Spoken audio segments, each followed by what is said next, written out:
औज़ुबिल्लाहिमिनश्शैतानिर्रजीम बिस्मिल्लाहिर्रहमानिर्रहीम। आज हमारी वीडियो का मौजू है तौज़ीउल मसाइल। ठीक है, और ये हमारे पास आज दो तौज़ीउल मसाइल हैं। एक हुमैनी साहब की है और एक है जी सिस्तानी साहब की। तो एक तो नहीं है मौजूद और दूसरे मौजूद हैं दुनिया में। तो इनकी अब तौज़ीउल मसाइल आज भी छप रही है।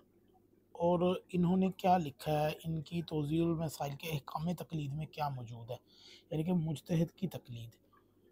तो कुरान की आयत है कि अगर तुम नहीं जानते तो अहले ज़िक्र से पूछो। शायद मेरे ख़्याल में ये सूरह नहल की आयत नंबर 43 है। और अगर कुछ गलती हो तो मुझे बता दीजिएगा कमेंट में। तो मैं यहाँ पर आपको ये बताना चाहता हूँ कि इतनी इतनी मोटी किताबें, ये देखिए इतनी इतनी मोटी किताबें तौज़ीउल मसाइल हैं, ये छपी हुई हैं। तो सबसे पहले तो ना हम इस पर चलते हैं कि तकलीद किन की ज़रूरी है। अहकाम तकलीद के अंदर मैं यहाँ से पढ़ूँगा क्योंकि इन्होंने ना मुख्तलिफ़ हेडिंग्स दी हुई हैं। हदीस कोई भी नहीं लिखी। खुमैनी साहब की तकलीद के अहकाम पर कोई हदीस मौजूद नहीं है। यहाँ पर इन्होंने कोई भी हदीस का इशारा नहीं दिया। और सिस्तानी साहब ने दिया, वो मैं आपको बाद में दिखाऊँगा। अब चलते हैं यहाँ पर। यहाँ से मैं देखता हूँ सफ़ा नंबर 1 ही है ये, और मुझे बता दीजिएगा कि आप इसके ऊपर क्या रद्द लाते हैं तकलीदी हजरात। अहकाम में तकलीद किसी मुज्तहिद के फतवे के मुताबिक अमल करने का नाम है, और ऐसे मुज्तहिद की तकलीद करनी चाहिए जो मर्द बालग आकल शिया असना अशरी हलाल ज़्यादा जिंदा और आदल हो। खुद ही शराइत लिखती हैं। और एहतियात वाजिब ये है कि ऐसे मुज्तहिद की तकलीद करे जो दुनिया पर हरीस ना हो और दूसरे मुज्तहिदीन इससे इल्म आलिम हो, और यानी हुक्म खुदा के समझने में अपने ज़माने के तमाम मुज्तहिदीन से अहकाम ज़रूरी दीनी में से हों जिनके वाजिब होने को अक्सर मुसलमान जानते हैं, मसाल नमाज रोज़ा ज़कात हज वगैरह वगैरह वगैरह। ठीक है जी। इनकी शराइत में से एक ये है कि ज़िंदा हूँ। तो ये जी खुमैनी साहब की तौज़ीउल मसाइल, और वो आज भी छप रही है और वो मौजूद नहीं है। ठीक है। और अहकाम तकलीद के अंदर इन्होंने एक भी हदीस नकल नहीं की यहाँ पर कि वो कोई हदीस ले आए कि भाई ये तकलीद करना ना आइमा मासूमीन अलैहिस्सलाम की कोई सुन्नत है, होगी तो लेके आते। ठीक है। और इसके बाद हम चलते हैं सिस्तानी साहब की तौज़ीउल मसाइल की तरफ। तो ये है जी तौज़ीउल मसाइल, ये छप रही है, छप तो ये भी रही है और मिल भी रही है। खैर, इन्होंने मुज्तहिद की तकलीद के अंदर क्या लिखा है, इन्होंने सफ़ा तो इनका ये फहरिस्त से पहले आगे शायद ये कोई 2 या 3 नंबर सफ़ा बनेगा स्टार्ट के ऊपर से। तो इन्होंने कुछ अहादीस लिखी है इल्म फ़िक़्ह, इल्म हलाल और हराम से मुतल्लिक स्टार्ट के अंदर। ठीक है। तो इनका माशाल्लाह कोई तर्जुमा नहीं लिखा गया। सूरह तौबा की आयत नंबर 122 लिख दी है, और तंबीह ख्वातर का एक हवाला दे दिया, एक नहजुल बलागा का मकतूब नंबर 31 दे दिया, और जी बिहारुल अनवार का एक हवाला दे दिया। और इन्होंने ये कोशिश नहीं की कि पूरी तौज़ीउल मसाइल उर्दू में छापी है और अहादीस इन्होंने अरबी में लिखी है और उनका तर्जुमा नहीं लिखा। ठीक है। आगे खैर, मुज्तहिद की तकलीद से मतलब वो क्या लिखते हैं जी। पहली वो ये तकलीद के लिए लेके आते हैं इमाम हसन अस्करी का इरशाद। खुमैनी साहब नहीं लेके आए ये इरशाद। इनमें इतना इख्तलाफ पाया जाता है तकलीद के ऊपर कि ये इनके अलग अलग कौल हैं। अगर इतना ही इस पे ज़ोर था तो इसके मुतल्लिक मुतवातर अहादीस शिया कुतुब में मौजूद होनी चाहिए थी, जिसको तकलीद करवाने वाला अपनी किताबों के अंदर हुज्जत के तौर पर सबसे पहले सफ़े पे दलील लेके आता। खैर, इमाम हसन अस्करी अलैहिस्सलाम का इरशाद है कि लोगों को चाहिए कि फ़ुक़हा, आगे ब्रैकेट में डाल के क्या लिखा है, फ़ुक़हा के बाद लिखा है यानी अहकाम शरीयत की तफसील व तहकीक के लिए के साथ जानने वाले मुज्तहिदीन, अरबी मतन में इसका कोई ताल्लुक नहीं है, में से जो शख्स अपने यानी कि फ़ुक़हा में से जो शख्स अपने आप को गुनाहों से बचाता है, अपने दीन की हिफाजत करता है, फिर आगे ब्रैकेट में, ये नहीं अपने दीन पर सख्ती से कायम है, अपने नफ्सियात ख्वाहिश का गुलाम ना हो, अहकाम इलाही की इताअत करता हो, इसकी तकलीद करे, यानी कि इसको जाने, इनकी पैरवी करे। इसके बाद इमाम अलैहिस्सलाम ने फरमाया ये औसाफ मदूद चंद शिया फ़ुक़हा में हैं, सब में नहीं है। ठीक है जी।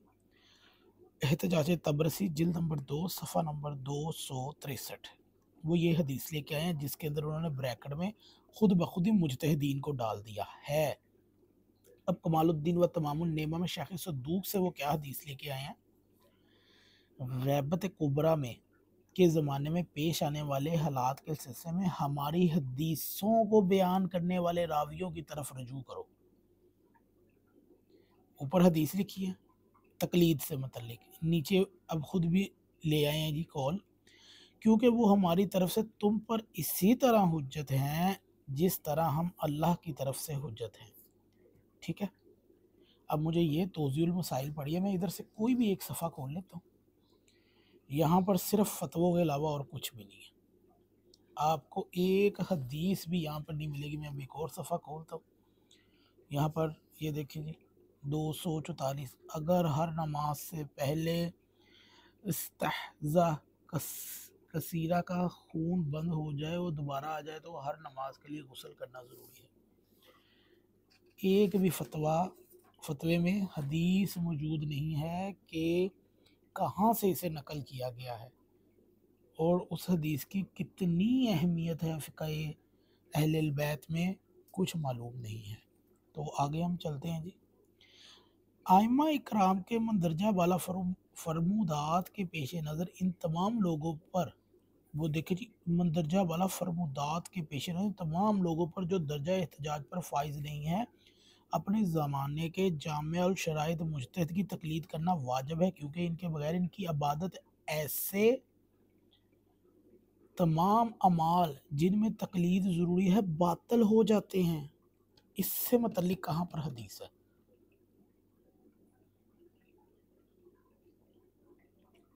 इस्लाम अज़ीज़ की शरीयत अज़ा के फ़रूई मसाइल का तफसीली माखज़ कुरान, हदीस, इजमा और अक़ल है। ये देखिएगा, इसे शरई हुक्म इस्तिंबात करने का नाम इज्तिहाद है और मुज्तहिद के बताए हुए फतवों को बग़ैर दलील के जानना और इन पर अमल करना तकलीद है। ये देख लीजिए जी, फतवों को बग़ैर दलील के जानना, जैसे मैंने कहा कि कोई हदीस या दलील तो लिखी नहीं हुई और इन पर अमल करना तकलीद है। जो शख्स रुतबा इज्तिहाद हासिल कर चुका हो इसके लिए तकलीद करना जायज़ नहीं, अलबत्ता खुद मुज्तहिद ना हो इस पर तकलीद करना वाजिब है। अगरचा इज्तिहाद और तकलीद के अलावा एक तीसरी सूरत भी मुमकिन है। ये सब हदीस से हटके इनके अपने इज्तिहादात हैं, यानी ये कि एहतियात पर अमल किया जाए, लेकिन ये हर एक के बस की बात नहीं है। एहतियात पर वही शख्स अमल कर सकता है जो मुख्तलिफ मसाइल में तमाम मुज्तहिदीन के इख्तलाफी फतवों से पूरी तरह बखबर हो और ऐसा तरीक़ा अमल इख्तियार करे जिसमें जामियत पाई जाती हो। ज़ाहिर है कि ये काम भी तकरीबन इज्तिहाद ही की तरह दुश्वार और मुश्किल है, बस हमारे लिए दो ही सूरतें बाकी रह जाती हैं, यानी कि मुज्तहिद बने या फिर मुज्तहिद की तकलीद करें। ठीक है। मुझे ये समझ नहीं आती कि आपको शीयत के अंदर ये दो किताबें, तौज़ीउल मसाइल है जी, ये इनकी खुमैनी साहब की है, इसके अलावा बशीर हुसैन नजफ़ी साहब की भी आपको मिल जाती है कभी कभी, और आजकल खामनाई साहब की भी है। मुझे ये सवाल है कि मेरा कि पूरे शीयत के अंदर सिर्फ ये 5 बंदे ही दर्जा इत्तेहाद पर पहुँचे हैं।